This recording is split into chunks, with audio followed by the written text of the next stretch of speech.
खासकर इन खबरों के साथ मैं हूं आपके साथ अशोक वर्मा। बने रहिए टीवी 20 न्यूज पर। अब शुरुआत करते हैं फटाफट खबरों का सिलसिला। दिव्यांग कल्याण समिति के बैनर तले जनपद भर के दिव्यांगों ने विभिन्न मांगों के साथ अंबेडकर पार्क में धरना प्रदर्शन किया। एक तरफ जहां भारत सरकार दिव्यांगजनों के लिए विभिन्न प्रकार की योजनाएं चला रही है, तो वही आजमगढ़ जनपद के सैकड़ों की संख्या में दिव्यांग आज जिलाधिकारी कार्यालय के सामने अंबेडकर पार्क में अपनी विभिन्न मांगों को लेकर धरना प्रदर्शन किए। दिव्यांग कल्याण समिति के प्रबंधक राजेश सिंह ने मीडिया को बताया कि आजमगढ़ जनपद में दिव्यांगों के साथ लगातार भेदभाव किया जा रहा है। इन्हें इनका हक नहीं मिल पा रहा है, ना ही इनका आयुष्मान कार्ड बना है, ना ही इन्हें आवास उपलब्ध कराया गया है और ना ही दिव्यांगों को समय समय से पेंशन मिलती है। उन्होंने ये भी कहा कि अगर हमारी मांगें पूरी नहीं होती है तो हम लोग यहीं पर आमरण अनशन व भूख हड़ताल करेंगे। इस बाबत क्या कुछ कहा, आपको सुनवाते हैं दिव्यांग कल्याण समिति के प्रबंधक राजेश सिंह ने। कार्यालय के सामने सर हम आवास, शौचालय और पेंशन को लेकर और जो आयुष्मान कार्ड है उसके संबंध में हम लोग सर धरना करने और प्रदर्शन करने के लिए आए हैं। क्या आपके मुख्य सर दिव्यांगों को, जो पात्र दिव्यांग हैं उनको आवास दिया जाए आरक्षण के आधार पर। मांगे पूरी नहीं होती है तो क्या होगा? हम लोग सर यहीं पर भूखों जो है मरेंगे सर। अनवर तामण जी सर पूरे जिले के कोने कोने से आए हैं सर। आप शासन प्रशासन से क्या? शासन से हम कि वो हमारी पूरी करें, हम लोग कफन ओढ़कर सोएंगे। हम लोग लड़ाई विकलांगों के लिए लड़ते हैं और कई प्रदेशों में 3000 पेंशन है, सिर्फ यूपी में 500 पेंशन मिल रहा है। और आवास एक भी विकलांगों को नहीं, देखिए सब विकलांग है। और सबसे बड़ी बात न कोई सरकार ध्यान देती है न अधिकारी। जो लड़कियां पैदा होती है विकलांग, 25 साल के बाद जब माँ बाप मर जाती है, एक कड़ी जमीन भी नहीं रहती, एक मड़ई भी नहीं रहती है, वो विकलांग बताइए कहाँ जाती है? ये कभी न सरकार सुनी है न। तीनों को तत्काल आवास दिया जाए और जमीन भी आवंटन किया जाए।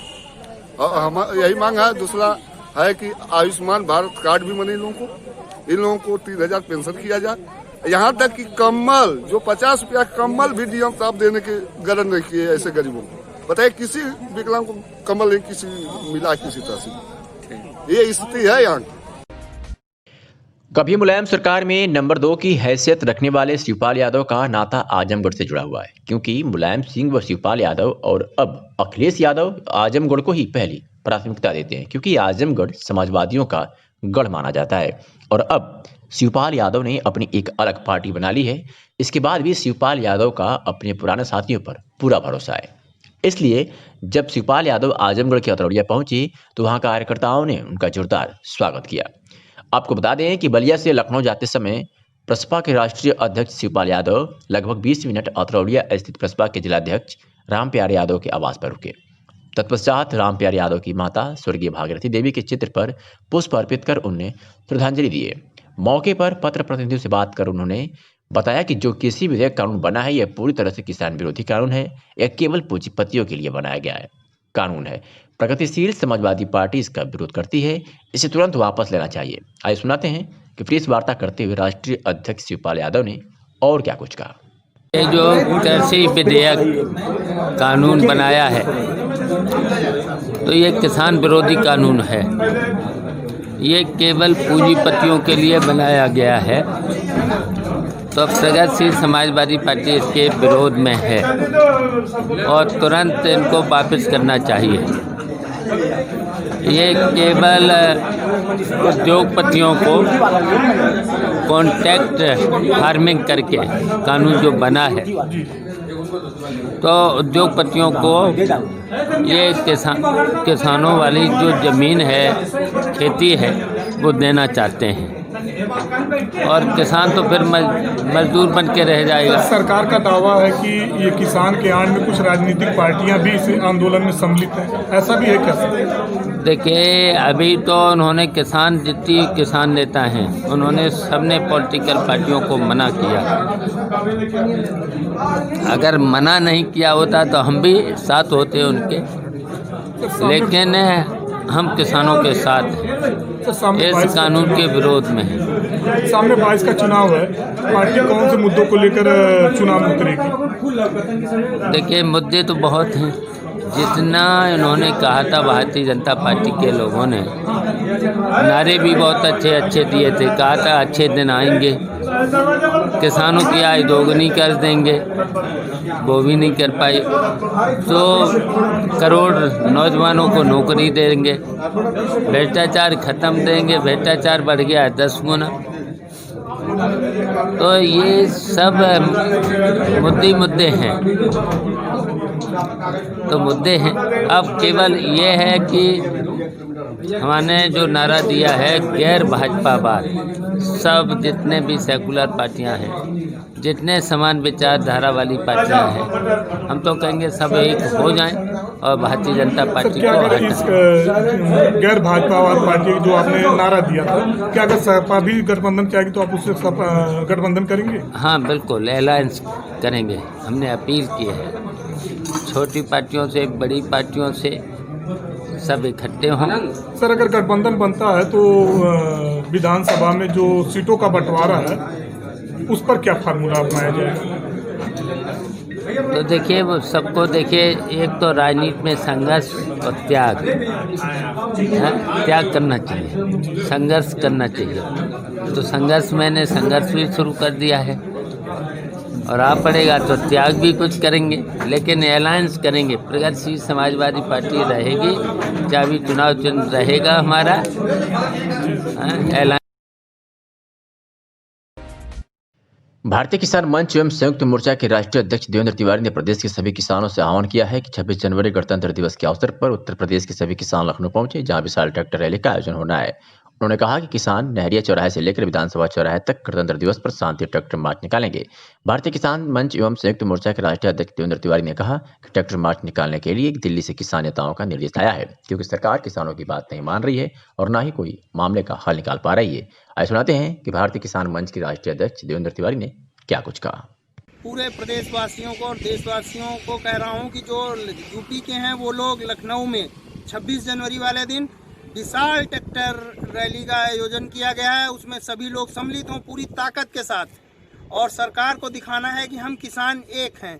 सभी संगठनों ने मिल करके ये प्लान किया है कि हम लोगों को 26 जनवरी को यूपी में विधानसभा लखनऊ पर ट्रैक्टर मार्च के लिए सबको आमंत्रित किया है। निर्देश आए हैं दिल्ली से, हम लोगों को ये करना है और पूरी ताकत के साथ करना है। जय जवान जय किसान, क्योंकि सरकार हम लोगों की बात मानने को तैयार नहीं है और सरकार को जल्द से जाना चाहिए और जल्द से जल्द किसानों के इस बिल पर कैसे समझौता होगा, इस पर सरकार को तुरंत एक्शन लेना चाहिए और बात करनी चाहिए किसानों से कि कैसे इसका हल निकलेगा।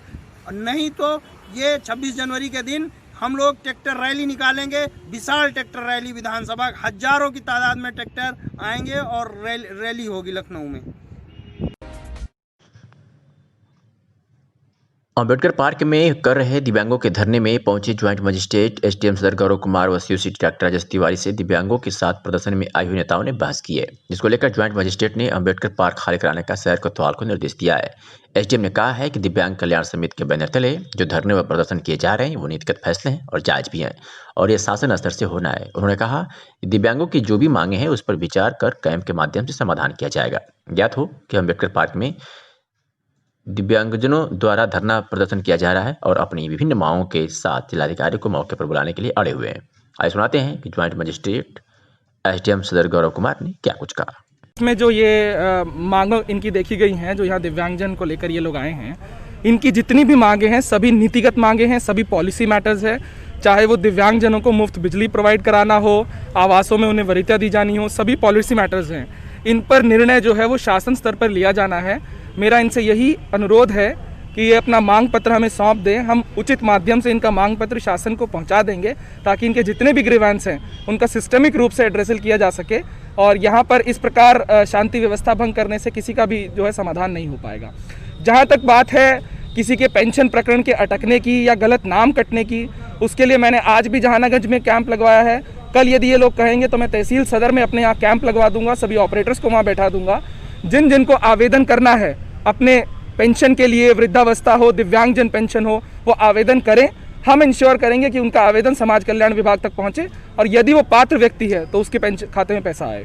लेकिन सर ये लोग अड़े हुए हैं कि हम यहाँ से नहीं उठेंगे, तो इसमें क्या कार्रवाई हो सकती देखिए, बातचीत से हमने इसको हल करने का प्रयास किया है, बातचीत से ही हम जारी करेंगे, हल करने का प्रयास करेंगे। यदि उसके बाद हल नहीं करेंगे तो फिर हमें आगे वैधानिक रास्तों पर विचार करना पड़ेगा। सर, डीएम साहब को बुलाने की मांग लोग कर रहे हैं। नहीं, देखिए, डीएम साहब से मेरी वार्ता हो चुकी है, एडीएम साहब से भी मेरी वार्ता हो चुकी है।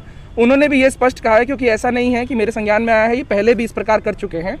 तो इनकी जो भी मांगे हैं सब क्योंकि नीतिगत हैं, तो ऐसे में जिलाधिकारी महोदय को आने का कोई औचित्य नहीं है। जो मांगे हैं पहुंचा दी जाएंगी, और जो किसी के तहसील स्तरीय, विकासखंड स्तरीय जो समस्याएं हैं उनका हल हमारे द्वारा ही किया जाना है, उसमें उच्च अधिकारियों को आने की आवश्यकता नहीं है। सर, कोई गुमराह कर रहा है इनको? बिल्कुल। मुख्तार का वर्चस्व खत्म करने के लिए अजीत सिंह उर्फ लंगड़ा की हत्या कराई गई। पुलिस की जांच में दिन ब दिन जरायम की दुनिया की नई नई परतें खुलने लगी हैं। अजीत सिंह पंजाब जेल में बंद बाहुबली विधायक मुख्तार का करीबी था। अजीत सिंह की वजह से बाकी दबंगों का खेल मऊ से लेकर वाराणसी तक ध्वस्त होता जा रहा था। कुंटू अखंड व गिरधारी पूर्व बाहुबली सांसद धनंजय के गुर्गे निकले। जाति समीकरण के खेल से अंसारी बंधुओं के करीबियों को चिन्हित किया गया और हत्या के डर से कई माफियाओं ने उत्तर प्रदेश छोड़ दिया। बाहुबली धनंजय सिंह को बेनकाब करने में डॉक्टर AK सिंह के पीछे नहीं रहे। जब उन्हें पुलिस ने गिरफ्त में लिया तो गैंगवार से जुड़ी कई परतें उन्होंने खोल दी। उनमें से एक परत थी कि मुख्तार के नेटवर्क को ध्वस्त करने के लिए कुंटू अखंड व गिरधारी के साथ मिलकर पूर्व सांसद धनंजय सिंह अपना पहले जैसा दबदबा कायम करना चाहता है। इसके लिए बाहुबली ने आजमगढ़ सहित अगल बगल कई जिलों में मुख्तार के करीबियों को चिन्हित करना शुरू कर दिया। कमिश्नर DK ठाकुर ने बताया कि धनंजय सिंह को नोटिस भेजी गई है। पूर्व विधायक सर्वेश सिंह उर्फ टीपू सिंह की हत्या के मामले में आजमगढ़ जनपद की जेल में बंद ध्रुव सिंह उर्फ कुंटू सिंह और अखंड प्रताप सिंह का साथ अब कुछ दिनों तक का ही है।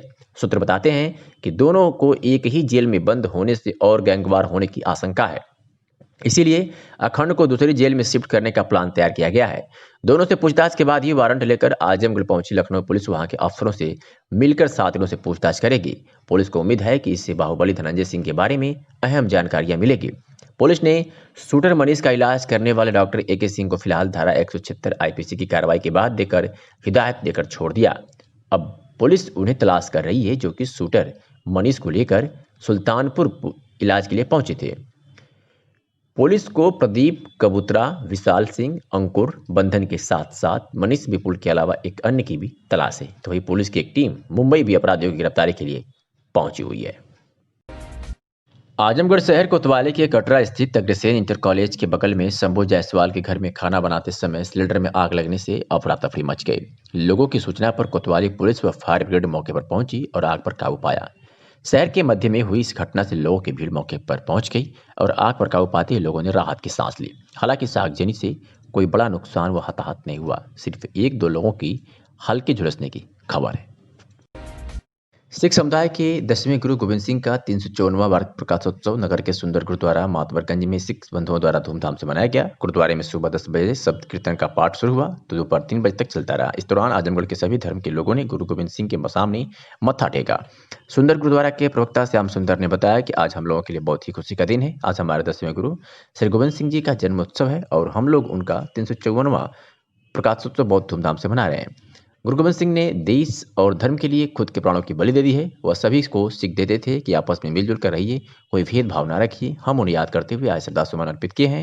उन्होंने भी बताया कि गुरुद्वारे में शब्द कीर्तन व कड़ा प्रसाद का भोग लगाने के बाद लंगर का आयोजन होता है, जिसमें सभी धर्मों वर्गों के लोग आकर गुरु गोविंद सिंह का प्रसाद ग्रहण करते हैं। और क्या कुछ कहा प्रवक्ता श्याम सुंदर ने, आपको सुनवाते हैं। आज यहाँ पर हम लोग बहुत खुशियों के साथ, श्रद्धा के साथ श्री गुरु गोविंद सिंह जी का 354वां प्रकाश उत्सव बड़ी श्रद्धा से मनाया जा रहा है। श्री गुरु गोविंद सिंह महाराज बहुत बड़े योद्धा भी थे, सिपाही भी थे, संत भी थे। उन्होंने देश की रक्षा के लिए, धर्म की रक्षा के लिए कुर्बानियाँ दी और जो है उससे वंचित नहीं हुए और सबको प्रेरणा दी मिल के रहने के लिए। गुरु तेग बहादुर जी के परिवार में श्री गुरु गोविंद सिंह का प्रकाश हुआ था। पटना साहिब में उन्होंने अलौकिक जीवन व्यतीत किया और उन्होंने सभी को आपस में मिलजुल के रहने की प्रेरणा दी, किसी किस्म का भेदभाव नहीं किया और सबको मिल के रहने की प्रेरणा दी। आज उन्हीं का प्रकाश उत्सव हम लोग बड़ी धूमधाम से सुंदर गुरुद्वारा में मनाया जा रहा है, जिसमें सभी वर्ग के लोग उपस्थित होकर अपनी हाजिरी दे रहे हैं। सुबह 9 बजे सहज पाठ की समाप्ति हुई, उसके उपरांत कीर्तन भजन चल रहा है। अरदास के उपरांत कड़ा प्रसाद बटेगा, लंगर प्रसाद अटूट बरतेगा, जिसमें कोई बिना भेदभाव के सभी लोग बैठ के खा सकते हैं। कोई बड़ा नहीं, कोई गरीब नहीं, कोई छोटा बड़ा नहीं, यहाँ कोई भेदभाव नहीं होता है।